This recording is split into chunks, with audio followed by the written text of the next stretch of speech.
welcome to this special mid-season break episode of Haunted Cosmos.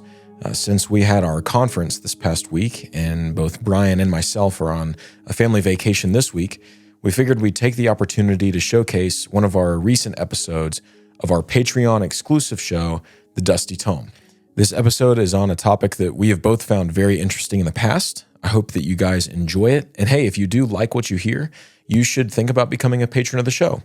We try to keep our patrons well entertained and give them the value that they deserve, and even go above and beyond that every time that we get an opportunity. So I hope that y'all enjoy this mid-season break show. We'll be back in 2 weeks with another main episode of Haunted Cosmos, and then we'll be eventually wrapping up season 3. It's crazy to think that we're almost at the end of a 3rd season of the show.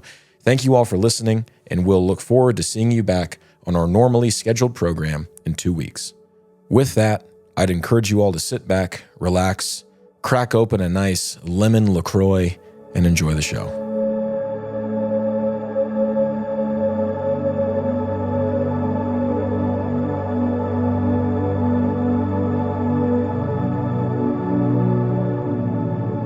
In the later chapters of 1 Samuel, the first king of Israel, Saul, greets us after having completed his descent into evil mania. Though he had outlawed the witchcraft and necromancy that had characterized God's people during the time of the judges, no doubt a fruit of Samuel's own judgment and counsel to the king, some of these dark practitioners still existed within the Promised Land. Apparently, they acted as sort of black market sleeper cell magicians who were ready to engage in the demonic practice at any moment for any legitimate buyer. And we see just how far Saul has fallen when we read of him going to one of these magicians, a witch in Endor, and suing for her services and calling up the recently fallen prophet who had always offered the king wisdom and righteous rebuke. It is a strange episode in the scriptures that betrays the complexity of a fallen ruler operating in a land meant to be permeated, and indeed was permeated, by the law of God. In some sense, Saul is trying to do something right in seeking out the word of Samuel. Who else, apart from David and Jonathan and presumably Abner, was there who was always willing to tell the king what he needed to hear as opposed to what he wanted to hear? But of course, he's going about this in a most evil way. He has no plausible deniability left. He cannot plead ignorance of the law of God. After all, the law of Moses prescribes exactly what a king of Israel is supposed to do in his free time. And what is that? Well, he is supposed to study the law to the utmost. He should know it backwards. And so Saul knew what he was doing, and he knew that it was wrong. God said that his people ought not suffer a witch to live. While Saul did well in outlawing the practice, he should have gone all the way in his obedience. Maybe then his condemnation would not have been amplified so much. For while we know that what Saul is doing is wrong, what comes of his actions should never cease to amaze us. Because you see, when Saul asks the witch to conjure up the prophet Samuel, it works. The servant of Satan performs her ritual and sacrilegious rite, expecting all the while for her demonic familiar to pose itself as Samuel, to fool and deceive yet another unwitting customer. But then we are told the real ghost of the real Samuel comes up out of the ground to meet the nefarious party. His presence sends the witch into a wild stupor of accusation against her king. She was not expecting the real spirit of Samuel to come, and so his coming signaled the power of God working behind her sin, a powerful act of the Most High that only made sense if her customer was the actual king of Israel. As she swoons in the shock and hellish incense of the scene, the late prophet continues along the grain of God's puzzling providence and does the unthinkable.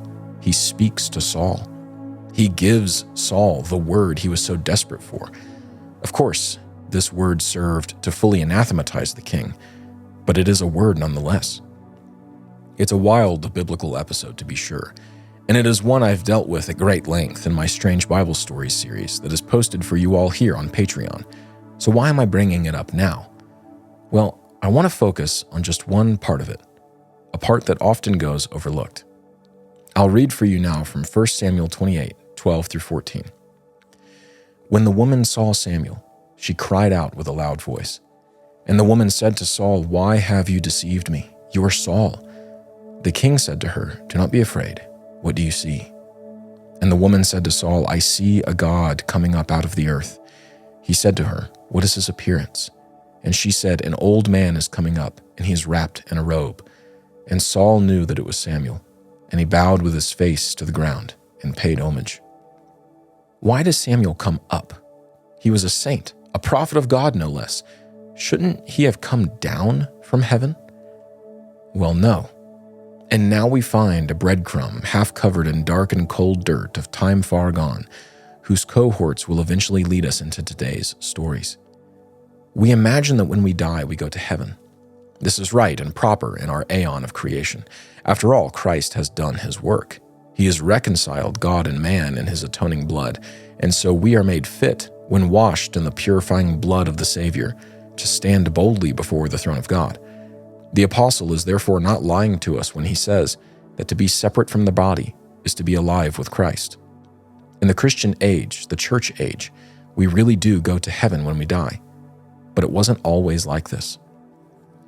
We read in Genesis 37 that the patriarch Jacob's soul was in Sheol upon his death. Sheol, it will be noticed, is not heaven. Far from it. Sheol is the belly of the earth. It is this place deep within the bosom of the world that for all of time before Christ housed every soul that had been sundered from its body on the surface. We know that wicked souls are there too because of passages like the one found in Psalm 31 that make this much clear. Before Christ came, all the dead souls went to the same place, this Sheol, a literal place in the earth that somehow contains spirits, and it still exists today too.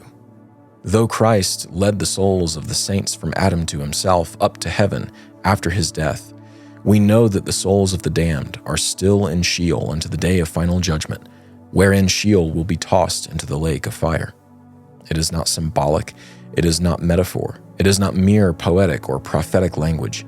It is a geographical place, somewhere far under the reaches of our feeble drills and diggers that make the little scratches in the dirt we call holes. Oh no, the earth is full of deep and dark places, and these places are full of great mystery for us. So why didn't Samuel's spirit come down from heaven? Well, because Christ had not come to lead him there yet. So Samuel came up from Sheol.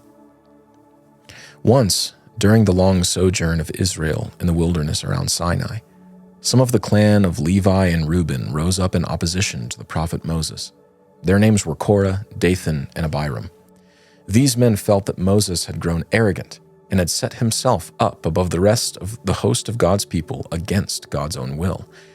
The men in all their households and clans called Moses out on the accusation, and Moses called their bluff. He told them to take care lest they incur God's wrath. They did not listen.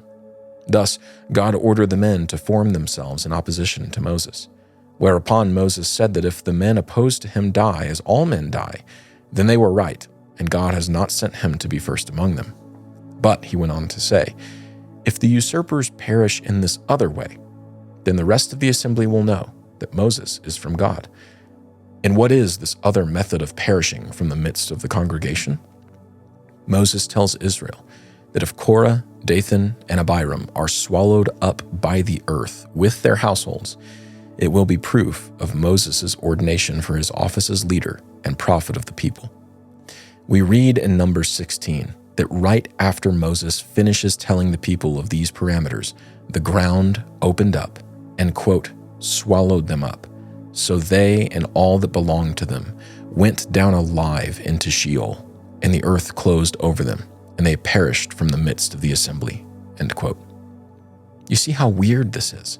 Sheol is a place, a real place inside the earth, where not only souls but also human bodies can go into alive, albeit by this powerful display of God.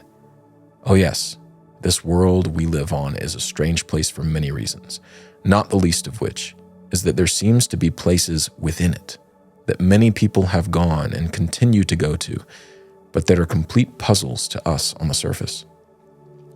We humans seem to be very interested in the idea of journeying deep into the cracks and fissures of the world. We enamor ourselves with fictional stories of heroes descending into Gaia's belly in order to win glory for themselves by vanquishing some unforeseen foe that dwells there already. To us, it just makes sense that that which is evil, darkened and weighed down by the impurity of sin and the curse, would stay as far down as possible. Think of Ransom's journey into the center of Paralandra in the second book of the trilogy bearing his name. He does not find merely fire and cavernous waste there. He also finds life. Life that is particularly enigmatic to him. It seems off, otherworldly, other in general, and unfit for the dignity of creatureliness. Think of Orwell's journey into the center of the world until we have faces. Think of the medieval understanding of the earth being in the center of the universe, not only because it is the recipient of God's attention and indeed his own self, but also because it's heavy, weighed down with sin and stain, and unfit to be flying in the higher spheres of heaven's heritage. Think of how this idea is most brilliantly emphasized by Dante in his Divine Comedy, where he and Virgil begin their ascent to love by a descent into the hell of Sheol within the earth, at whose center they find none other than the devil himself. What else could be there but the devil? What else could be at the fiery center of the cursed dwelling of man than the fiery fallen serpent who sowed the seeds of curse in the first place? We have always been drawn in by the strange attraction of depth in the world, but even as we are strangely attracted to it, we are repulsed by the imaginings of what we might find there. Perhaps this is wise.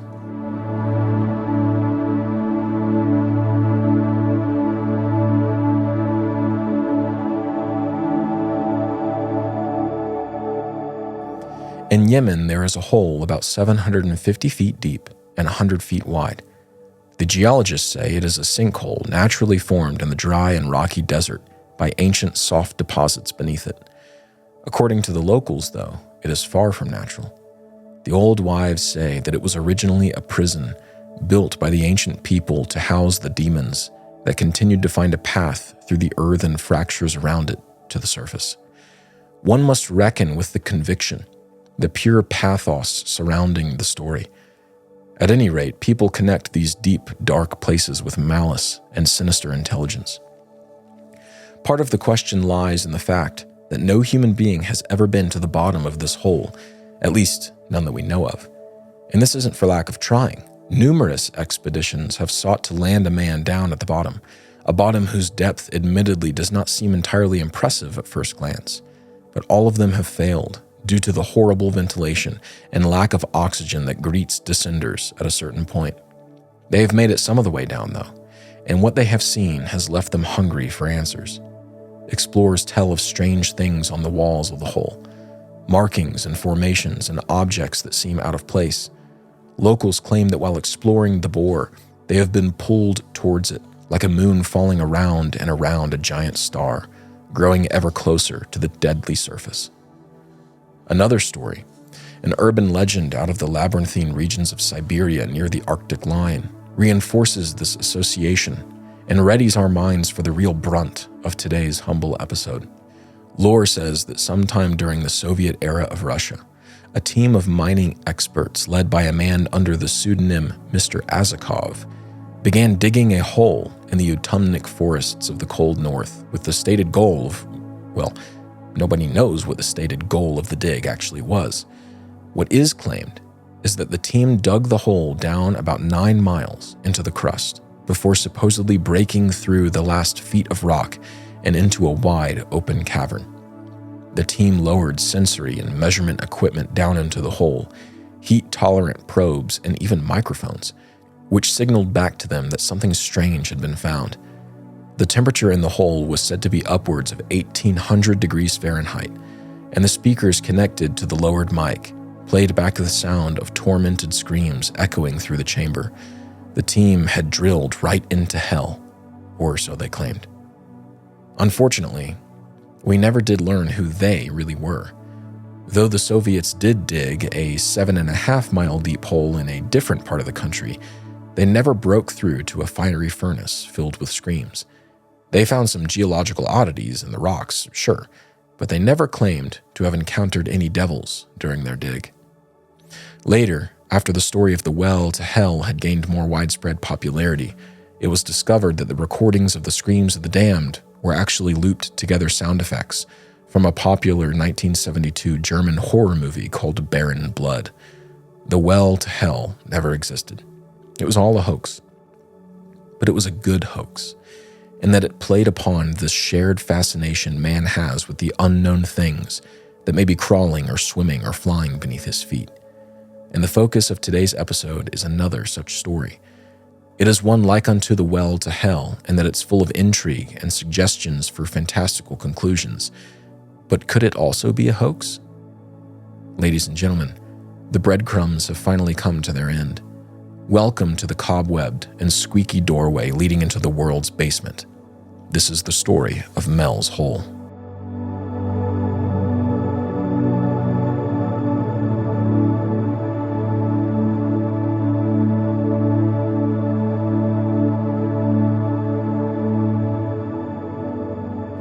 In 1977, administrators working with Art Bell on the hit late-night radio show Coast to Coast received an unexpected fax.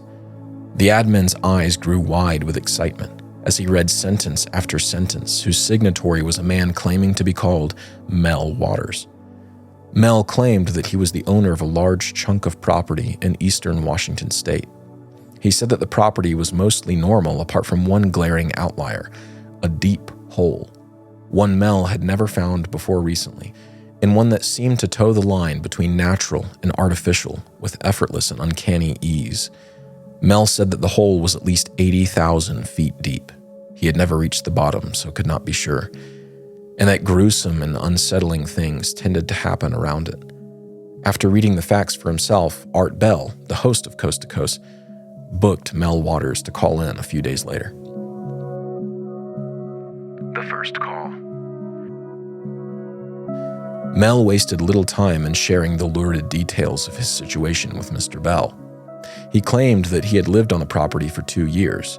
The previous owner had been there for about 35 years.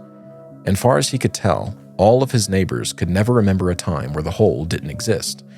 Though he had only just found it, everyone else had known of it long beforehand. The hole sat at an unassuming part of the land, with nothing else special to show for why this would be the spot providentially chosen for such an anomaly.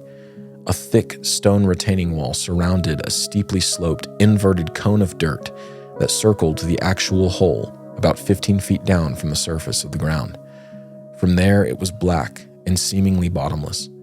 Mel and neighbors would frequently throw trash or other random objects into the hole. They'd excitedly sit by the hole in perfect silence after tossing something in, but they never heard any splashes, crashes, or echoes of the same, indicating the unlucky object had struck the bottom of this vein. Mel took quick and obsessive interest in the hole. He spent hours beside it, lowering spool after spool of high-test fishing line into the abyss, only for it always to come back up dry, clean, and taut the whole way. After using 15 miles of line with a weight on its end, no bottom was ever found.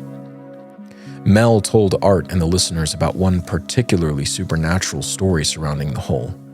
According to one of his neighbors, a hunting dog of theirs had suddenly passed away some years prior to Mel's purchase of the property. Driven by morbid curiosity more than anything else, the neighbor got permission from the previous owner before throwing the dog's corpse into the mysterious hole. He claimed that he was hunting through the adjacent land some days later when he saw the dog running after some birds in a nearby meadow. The same dog that he had thrown into the hole, it was his dog. Same fur, same gait, same collar, same bark. He couldn't believe his eyes. But the vision was gone after a moment when the undead dog ran into a thicket and didn't respond to his calls. He never saw the dog again and never understood the true nature of what he encountered that day. That was the first animal that Mel or his neighbors knew of ever going into the hole. He said that every live animal on his property refused to ever go near it. Anytime they would be dragged or herded into its vicinity, they would react with aggression and fear, trying to pull themselves away as much as they could.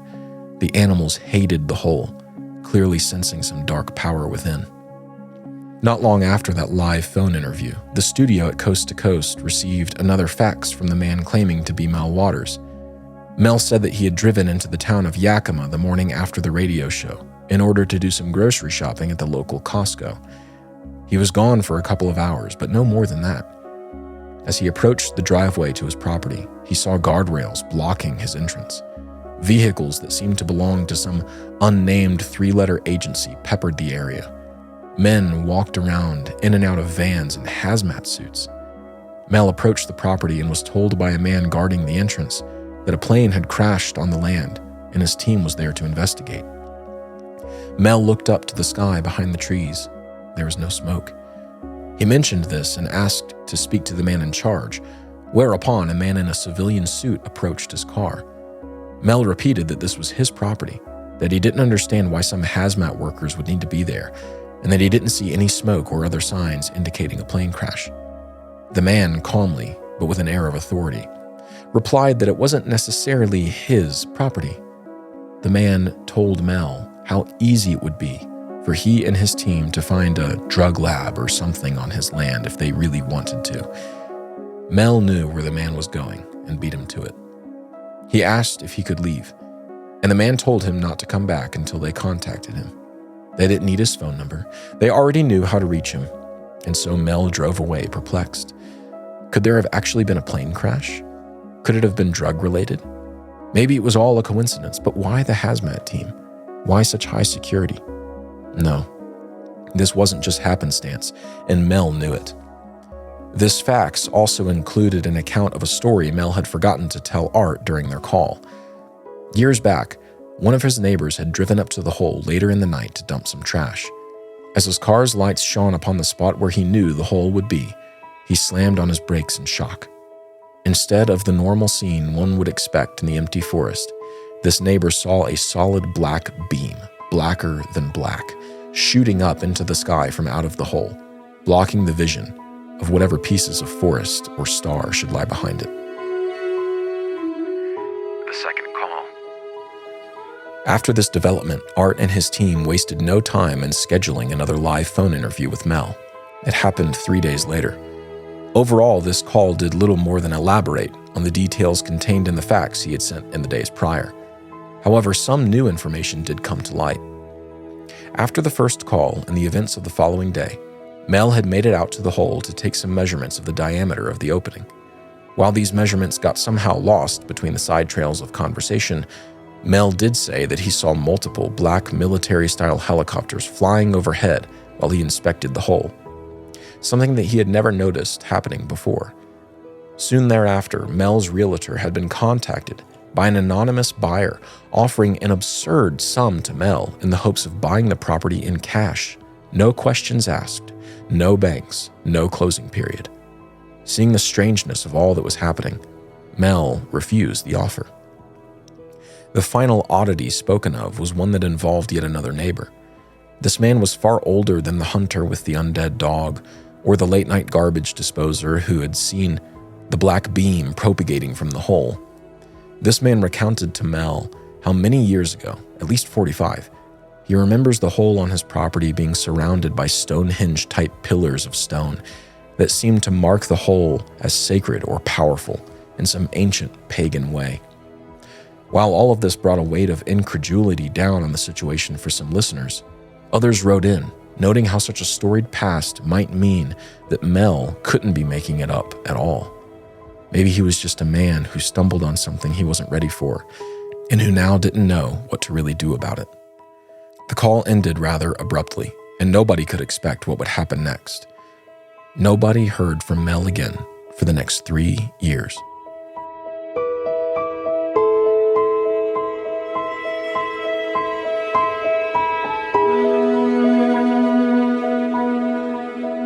There's a quaint but incredibly charming craftsman-style house in Ellensburg, Washington, at 603 East 4th Avenue.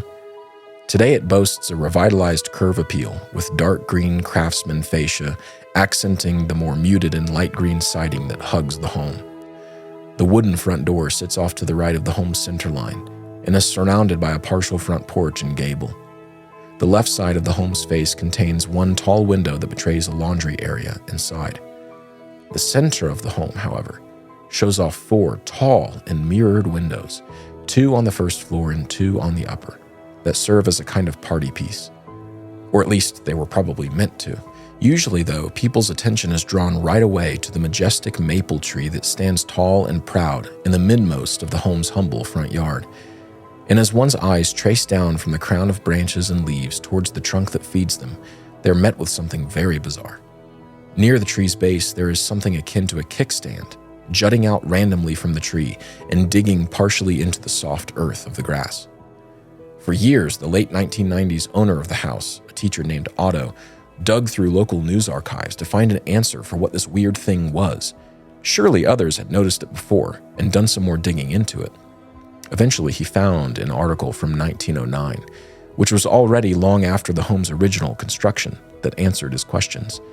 This weird structure sticking out of the front lawn's tree, this thing that the tree had grown around and made into part of itself, was the jawbone of a whale. Hundreds of miles and mountain ranges away from the ocean, the jawbone of a whale was baked into this tree. Unfortunately, now that he got this answered, he came up short on answering other questions like, when did it get there and how? These are mysteries beyond the pay grade of anyone today. It has simply been too long. All anyone knows is that for as long as people have been in and around Ellensburg, the whalebone has been stuck into the old maple tree. According to Mel Waters, the same can be said of the strange well of darkness on his rural property. According to him, neighbors, old folk, seasoned locals, and lore masters of Washington, the hole has just always been there. The stonework around it has always been there. Indeed, there used to be more. And nobody has ever known where it ends or what sort of liminal horrors may or may not lie deep within it. The Third Call. It was at this point of the third call on Coast to Coast that the story truly began to break. Mel started by recounting his original story for Art's audience, so listeners could see whether or no his version of events still lined up. They did well enough, and callers into the show seemed to indicate that this made Mel more credible. But then he said something else. He said that when he had faxed in 3 years earlier, he was actually married to a woman who was the actual named owner of the property. He said that they finalized their divorce almost immediately after the fax, and the settlement included his ex-wife leasing the property to him as long as Mel desired it. He said that though he claimed to have refused the generous offer from the strange men in black to buy the property, he had only said that because his contract with them demanded it. He had, in fact, sold the property, and he was more than happy to keep quiet about it, as it meant that he would be raking in $250,000 a month in perpetuity.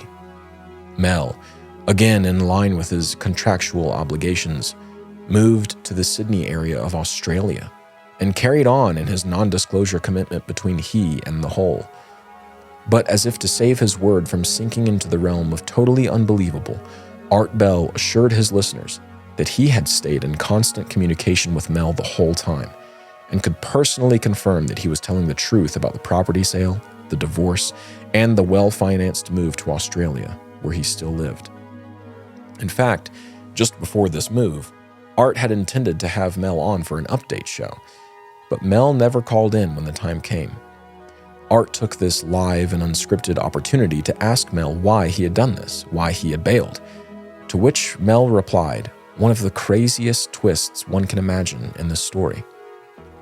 He had traveled back to Washington in order to help a family member of his move a few cities over.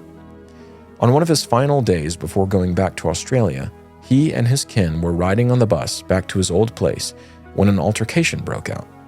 Mel didn't remember much about how the argument started, what exactly it was over, and who exactly it involved, but he remembered that it somehow involved him. The next thing he remembered was waking up in a random alleyway in San Francisco 12 days later. He had been knocked out and had no memory for the past 12 days. But he did know one thing. He knew that his mouth was insanely sore. Immediately, he went to the dentist, only to discover that in that 12-day knockout, all 4 of his molars had been removed. In addition to this, he quickly learned that his ex-wife was initiating legal proceedings against him for not abiding by the terms of the lease of the property containing the hole. Mel was confused. He didn't know where to turn. He forgot completely about his commitment to appear on Art's show, and spent the following years trying to dig himself out of the potential legal mess his wife was levying against him. Art, shocked at the revelations, ultimately seemed content with Mel's answers. Another 2 years passed before the final interview occurred. And we'll conclude this episode with the details that came to light in this last public correspondence between Art and Mel. You have to be the judge of Mel's story. Is it easy to believe? No, and it doesn't get any easier. Is it merely a fable that's easy for us to believe and love because we feel some weird draw to deep things and mysteries hidden in the earth? Perhaps. Perhaps it's akin to the feeling one gets when standing on the edge of a canyon or fissure in red desert rock under big and blue desert sky. You know what I'm talking about. That weird feeling of being pulled or pushed over the sheer cliff that you're precariously looking over. You know you shouldn't, but there's a draw to it anyways. But is it impossible? Is any of Mel's story impossible? Well, I guess the true answer is that we don't know. But if we don't know, then for all intents and purposes, our answer has to be no, it's not impossible. Not even a little bit. But after the last story from Mel, it might be. The final call. 2 years later, Mel called in to Coast for a fourth time. His life had taken a dramatic downturn. His money was gone, and the absurdly massive monthly payments had ceased. His wife had ruined him with her legal proceedings. She had won, and he had lost everything. His humanitarian efforts that he had began in Australia were dismantled by the government. His staff was fired, and he was left to clean up a mess he didn't know was there. What's more, he no longer had any claim whatsoever to the property in Washington state. Mel's hole was Mel's hole no longer. Despite this, he took nothing back from his story. It had all been real. He swore by it. He even swore on a Bible without flinching or having any second thought. Lord have mercy. Art confirmed, by the work of some of his listeners, that Google Earth showed a blacked and blurred out section of the map over the area where Mel had claimed the hole to be. Now, I couldn't find it, but I also didn't look for it for too long, and the diameter is only 9 feet, so I'm happy to be charitable and just believe Art. As the conversation moved, Art claimed that a television crew had gone to the ridge where Mel said the hole resided, and they had found clear signs of military presence blocking their way. But listeners really perked up when Mel dropped a bomb that nobody was expecting. He had found another hole. In 2001, Mel Waters was contacted by residents of a Basque Indian reservation somewhere in Nevada. Through the grapevine, they had heard tell of his work in natural healing via plants scavenged from the land. They also heard whispers of an odd hole he was associated with. They invited Mel out to join them in foraging parties to try and glean insights from Mel on how they could better perform their healing services for the tribe. But right away, as Mel stepped out of the car for his arrival, they instead took him to a hole. This hole, much like the one on Mel's old land, was about 9 feet in diameter. Nobody had ever found its bottom. Animals acted strange around it. In all respects, it was very much like the weird and almost portal-like thing Mel had escaped from. But one thing made it very different. Around the rim of the hole, instead of a stone retaining wall, was a highly advanced metal collar. This collar put off some strange force that seemed to dampen the sound and refract the light of whatever was across from it. So if a person was standing on either pole of the hole, their voices would be muffled and their figures hazy to one another. The Basques said that the hole had been there for as long as their history had a tradition, which was for at least 200 years. Mel dropped a metal wrench into the hole haphazardly, knowing it would bounce around the metal collar and lining that stretched down as far as the eye could see. But he heard nothing in response. Mel watched as one of the Basques brought a sheep close to the hole. The man had to force the sheep closer and closer as she reared and kicked her feeble legs away from the spot. She didn't want to go to it. They put her into a cage that was hoisted directly above the hole's center by a crane. They had 1,500 feet of steel cable to work with. They began to lower the cage, with the screaming sheep into the heart of the world. As the cage descended past the level of the ground, The sheep's screams immediately ceased to be audible. They could see that she was trying to scream and she was shaking, but they could only see it. That helped people reclaim their stomachs. They reached the halfway point of the cable and noticed it was no longer being jolted by the jerking movements of the sheep. They kept going. Finally, they reached the 1,500-foot mark and brought the machine to a stop. They let the cage sit there, silent and still, for a full 30 minutes before beginning to bring it slowly back up to them. As the cage and sheep crested the shadow that sat a few feet into the hole, everyone was unsurprised to find that the sheep was still and appeared to be dead. The Basque healer, who had been standing by, asked for help and quickly carried the sheep from the cage to a rudimentary autopsy table he had carted out with him. The sheep was not breathing, had no pulse, and showed absolutely no signs of life. The healer began to cut the sheep open and peel back the layers of fur and skin that stopped him from seeing the organs inside. And once this was done, everyone stepped back in despair. The sheep had been cooked from the inside and was fried to black. But one thing remained that had not been there before. A tumorous growth, protected by a thick mucus, lay pulsating in the cooked cavity of the sheep. The healer carefully removed the growth. He pushed his blade through the viscous protective coating and into the thin membrane of strange skin. He cut down half the circumference of the globule with ease and reeled back quickly to miss being splashed by the monstrosity that rolled out to meet him. He, Mel, and all the others started to shake and gag and ask questions clearly motivated by sincere horror.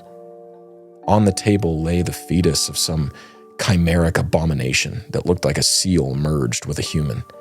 Its appearance was mostly that of a seal, but the eyes were a man's. Those eyes were unmistakable, filled with something that the rest of them could not shake the haunting gaze of.